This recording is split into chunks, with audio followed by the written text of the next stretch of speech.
So check this out. Donald Trump was at the G7 today in Canada to meet with a bunch of different world leaders, and it's pretty safe to say that today was an utter humiliation for Donald Trump. It completely backfired on him, from embarrassing himself publicly in front of the entire world and world leaders to possibly getting the United States involved in another war. Today had it all for Donald Trump, and not in a good way. So I want to break it down for you and give you a little insight into everything we saw, and I want to start here with a Canadian Indigenous leader who said he was filled with rage before having an intense conversation with Trump on the tarmac. This Indigenous leader that you can see in the picture from Canada, his name is Stephen Crowchild. He confronted Donald Trump on the tarmac after he landed in Canada for the G7 event. Let me break this down for you and give you some updates. A Canadian Indigenous leader who greeted world heads of state arriving for the Group of Seven summit said he was filled with rage and considered leaving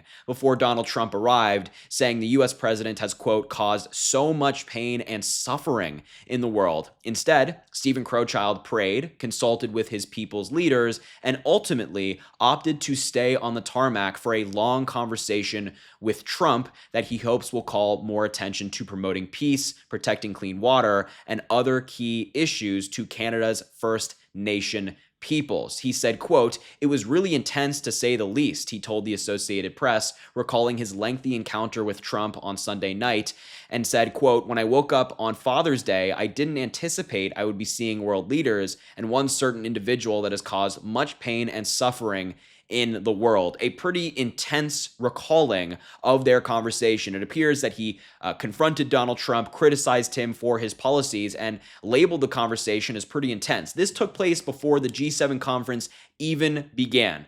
So Donald Trump already, his trip to Canada didn't start off on a great foot. Then fast forward to the conference, which went even worse for Donald Trump. At the beginning, when he arrived, there was kind of a Q&A session where he took some questions from reporters, and he used this time not to talk about the connection and the friendship that we have with so many of these countries, but instead, he used some of his time to praise Russia and Vladimir Putin. Have a look at that clip. It is insane. China, the biggest economy in the world after the United States. Well, it's not a bad idea. I don't mind that. If somebody wants to suggest China coming in, I think we suggest. But you want to have people that you can talk to. You know, they don't talk. Putin speaks to me. He doesn't speak to anybody else. He doesn't want to talk because he was very insulted when he got thrown out of the G8. As I would be, as you would be, as anybody would be. He was very insulted. And, I mean, he was thrown out by Trudeau, who convinced one or two people, along with Obama. He was thrown out, and he's not a happy person about it, I can tell you that. He basically doesn't even speak to the people that throw him out, and I agree with him. Ending that statement with, "And I agree with him," Donald Trump, an American president, saying that he agrees with Putin over being outraged for being thrown out of the G8. Now, as a reminder, everything that Donald Trump just said right here is totally false. He was not thrown out by Trudeau. Trudeau wasn't even the Prime Minister of Canada yet. I have no idea where he got that from. And Russia wasn't just thrown out for fun. They invaded Crimea in Ukraine, a sovereign nation taking the lives of innocent people. So when Donald Trump is saying, oh, they shouldn't have been thrown out, it was so unjust, there was a great reason to throw Russia out, and even entertaining them returning to the G7 again is so antithetical to the ideas that we hold here in the United States and all these different democracies in the G7 that we are friends with, that we are allies with. It's just a disgrace that this is the way he's talking about Russia. And it got worse for Donald Trump. He was answering questions from reporters, and it got so bad that even Mark Carney, the Canadian Prime Minister, who of course has had his differences with Donald Trump, stepped in to usher reporters out of the room because of how badly this press conference was going. Have a look. All Democrat-run cities, and they think they're going to use them to vote. It's not going to happen. That's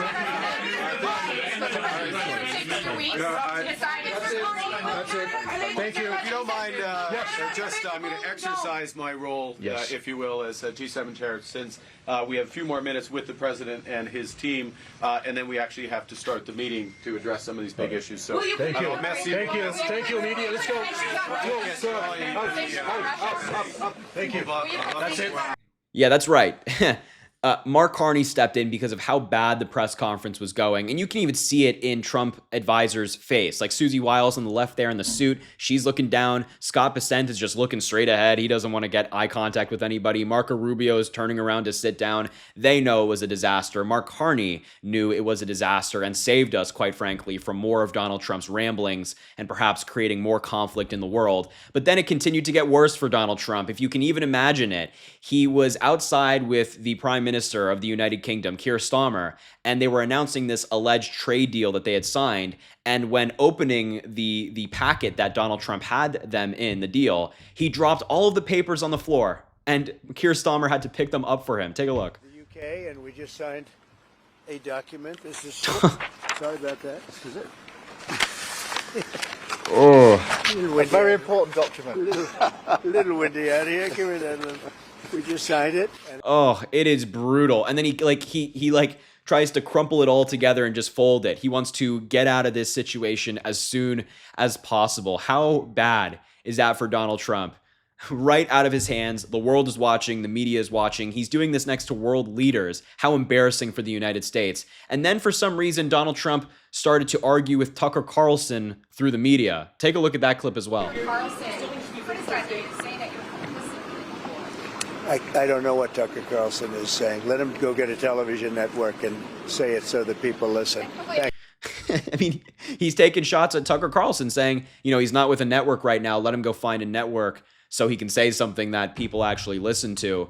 I mean, he's beefing with people while standing next to world leaders. Completely irresponsible. Not something that a president should be doing. But of course, Donald Trump acts like a child all the time. He is the embodiment of man-child.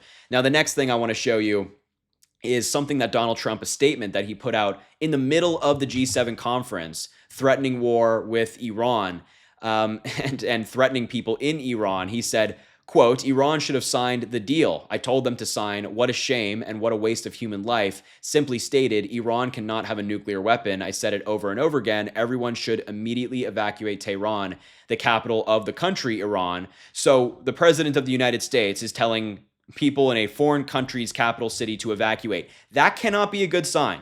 That it just cannot be a good sign that Donald Trump is saying that, especially because he's made statements in recent days that have been almost appearing like he's itching to get involved in the war. It's almost like he wants the United States with troops on the ground in the Middle East.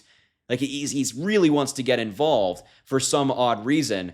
And Donald Trump is actually getting a lot of pushback from his own supporters for this. We also learned that he's leaving the G7 early to go back to Washington, D.C. to deal with Middle East matters, and some of his own supporters are criticizing him. The guy at the top said Trump's lost it. I thought he cared about relationships. Clearly something is wrong with him. This is a backstabbing move that Trump would make that would make Trump upset. The guy in the middle said nothing Tucker said is kooky regarding Tucker Carlson saying we shouldn't get involved with Iran. David said you're going to throw away your entire presidency. Sam at the bottom said very disappointed. We don't want this. Trump's own supporters are criticizing his potential involvement in the Middle East and his departure from the G7 early. All of this took place in one day. Defending Putin, being confronted, dropping papers, embarrassing himself, leaving the G7 early to deal with Middle East matters. Man, not a great day for Trump, not a great day for his administration, and I just wanted to break that all down for you. So I will leave the video there. Thank you so much for watching. It means the world that you spent some time with me tonight. Make sure to subscribe to the channel, drop a like on the video, comment, let me know what you think about this story. And as I always say, I greatly appreciate you, and I hope you have an amazing rest of your day.